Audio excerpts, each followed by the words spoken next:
What's going on, everybody? It's Mike Real Sports Life on all platforms. Welcome to another episode of MCTV. Today, we're going to be taking a look with Wodemaya at another Ugandan story. This man has built 6 resorts in his home country. 6. Let's take a look. When I think about poverty and how much I went through poverty, I do not waste any resource that I get as a person.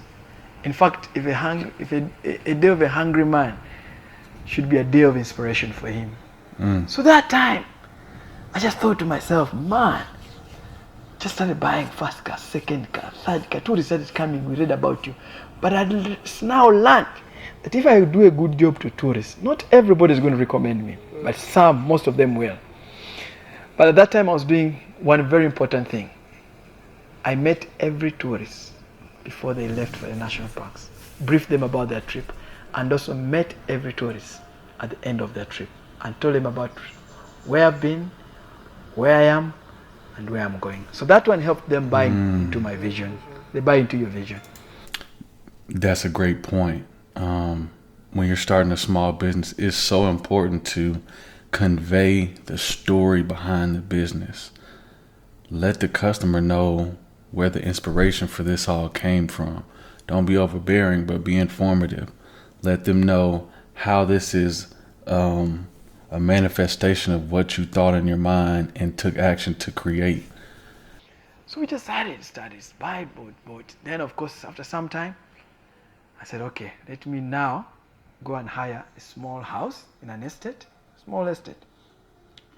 Then use a garage as my office. So I started taking off now.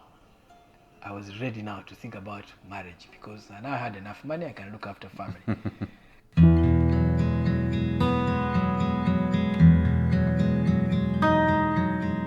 I get married, of course, my wife, people used to come to sit there looking for money. So the compound becomes like very interesting place. So I go to the smallest office on a big block of buildings. So I go there and also somehow had favor of the landlord and the landlady. They were old couple. So I brought about 30% of their tenants, man. Yeah. So they loved me because of that. So after that, they gave me the Be an biggest asset to people. At almost no cost, $200 a month. And they said Amos will always pay $200 until he leaves. But I also paid I could pay in a year. I'm just making good money now, you know. But then they started teaching me about property. So they tell me when you're young, don't struggle to buy land in the city. Go and buy land 40 square kilometers, around the city. No one cared at that time. When Maya, believe me or not, for $2,000, I would buy 3 acres of land, where today is $200,000. That's such an important lesson, especially being in real estate. A lot of times when you're getting into investing, you can't afford to buy in the prime areas. But what you do is you see the path of progress and you buy there. And I mean, that's exactly what he's talking about here. So I bought lots of land. I just bought land. Today, there are very few young people very few my age that had similar thinking at the time. Mm-hmm. Now, at that time, 16 years ago, if I did a trip and tourists paid me $10,000, I would make maybe 10 or 20%, maybe $2,000.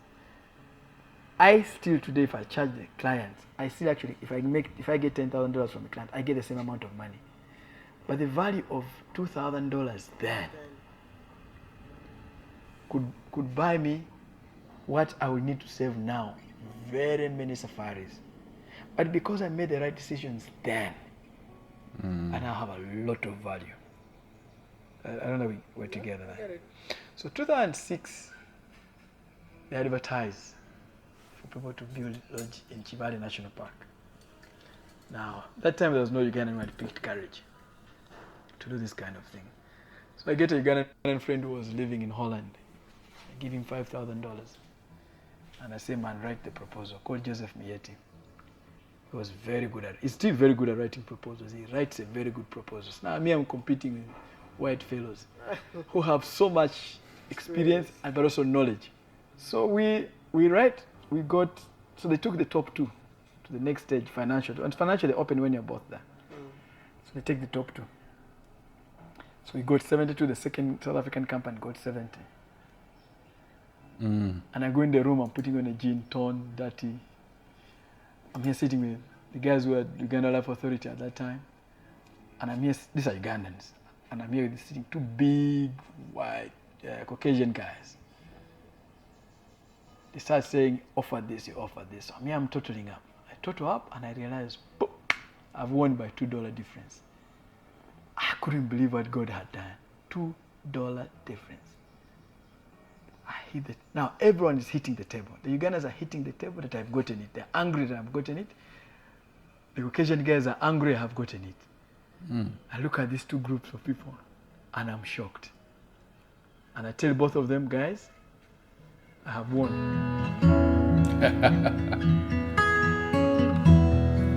That was man, there's such a lesson right there.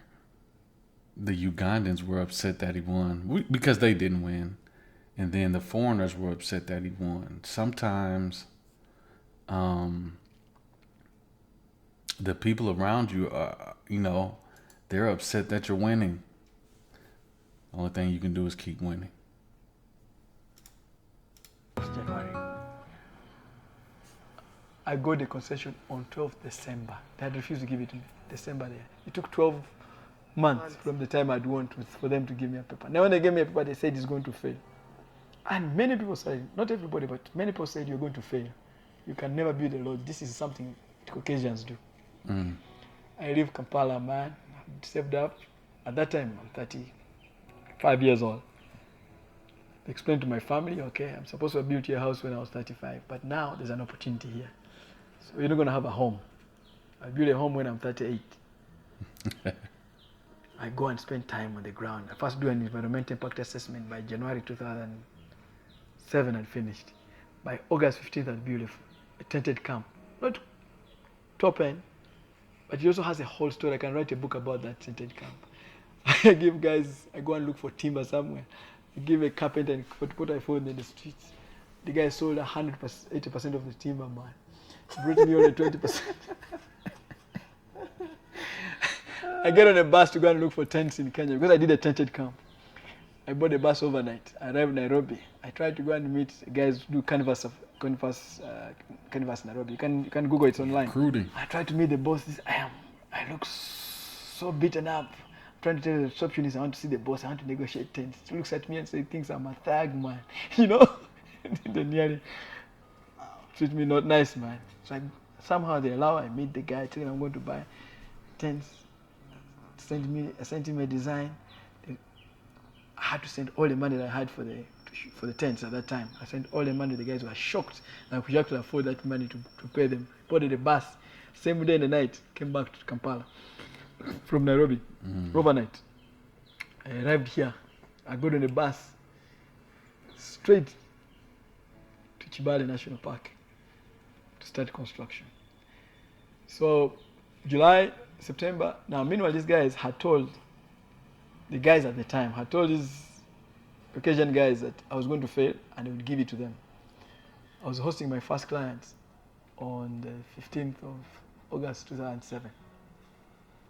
2008, now they were thinking maybe I would fail to pay my ground rent per person because I have to pay ground rent every year. So whether I make money or not, it's about $10,000. Wow, that's not bad. If you come and sleep in private lodge every night, I'll pay about $26. But I was very prompt with my figures up to today. They cannot say there's a Caucasian or an Asian guy who pays them before me. No, I pay my fees for the last so many years. It gives me a voice because it's like taxes. You have to pay your taxes. It gives you a voice. When you're arguing with people, you're arguing from a very safe space.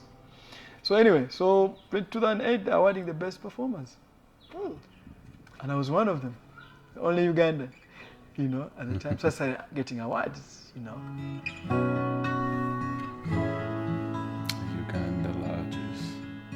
how many lodges have you built since then? Yeah, so my first was Primary, the second one was Simba Safari Camp. You must have seen the budget one.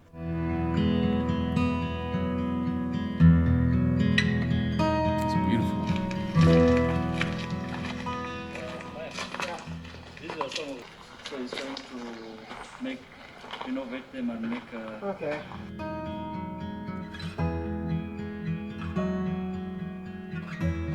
So this is the first block that Amos built in here. Yeah, of course, it is the first block. Before all this, Of these, yeah, it was this one. yeah, it was the first block. Wow. Yeah, that is. Third was Elephant Plains.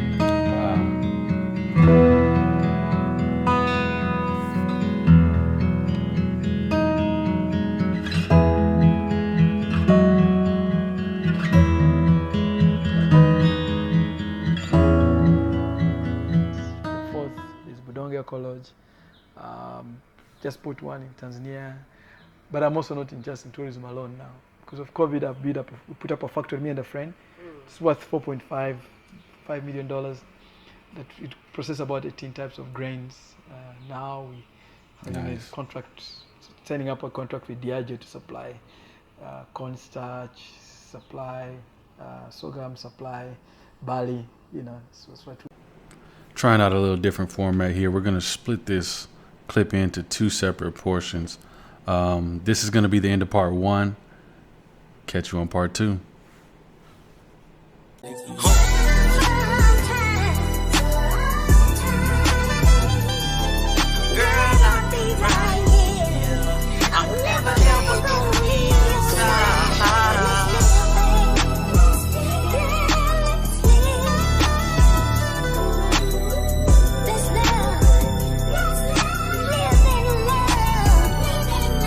Look.